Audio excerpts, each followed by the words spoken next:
আসসালামু আলাইকুম আপুরা, কেমন আছো সবাই? আজকে একটা প্যান্ট কাট সালোয়ার সেলাই করব।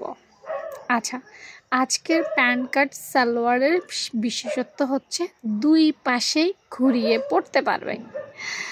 শোনো, পিওর প্যান্ট কাট যেটা যেটা একদম সত্যি সত্যি ছেলেদের মতো প্যান্ট, সেটা কিন্তু দুই পাশে ঘুরিয়ে পরা যায় না।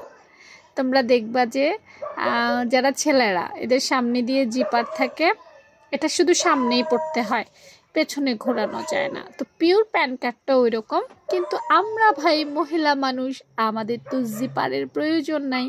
তাহলে আমরা কি করব? আমরা কিন্তু দুপাশে ঘুরিয়ে পরলে আমাদের সালোয়ারটা অনেক দিন টিকবে। বা আমরা মহিলা মানুষরা পরার সময় অত খেয়ালও করি না যে কোন পাশ সামনে কোন পাশ পেছনে। তো এই স্টাইলে আজকে কাটবো। আমার কাস্টমার আমাকে বলেছে প্যান্ট কাট সালোয়ার দেওয়ার জন্য।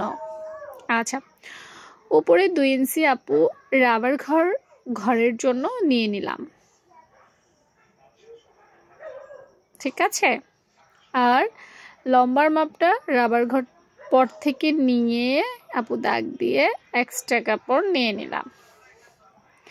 অর্থাৎ উপরে আর নিচে আলাদা আলাদা করে নেওয়া হয়ে গেছে, যেটা দেখতে পাচ্ছ তোমরা। নেওয়া হয়ে গেলে এখন আপু যেটা করব সেটা হচ্ছে যে কোমরের অংশটা নেব।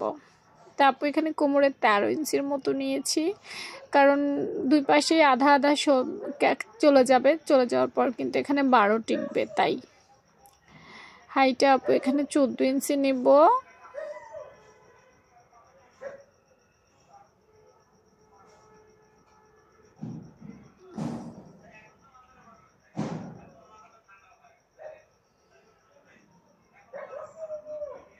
ওকে, দেখো নিয়ে ফেলেছি হাই। এরপর আপু মিডল বের করব, পায়ের মুহুরি বের করার জন্য মিডল বের করব।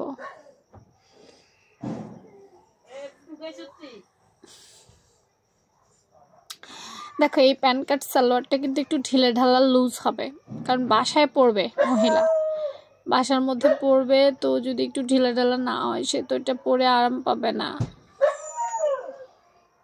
আপুর দাগটা, নিচের দাগটা বাঁকা ছিল, তো আবার একটু ঠিক করছি।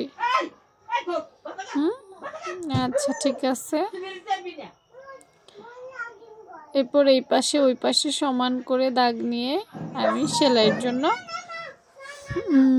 উপর নিচে ঠিক করে নিচ্ছি।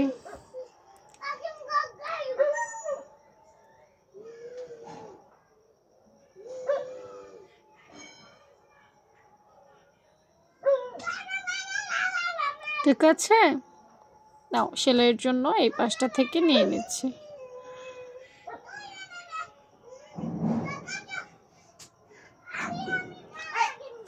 তো মোটামুটি কিন্তু রোমাপুর হয়ে গেছে।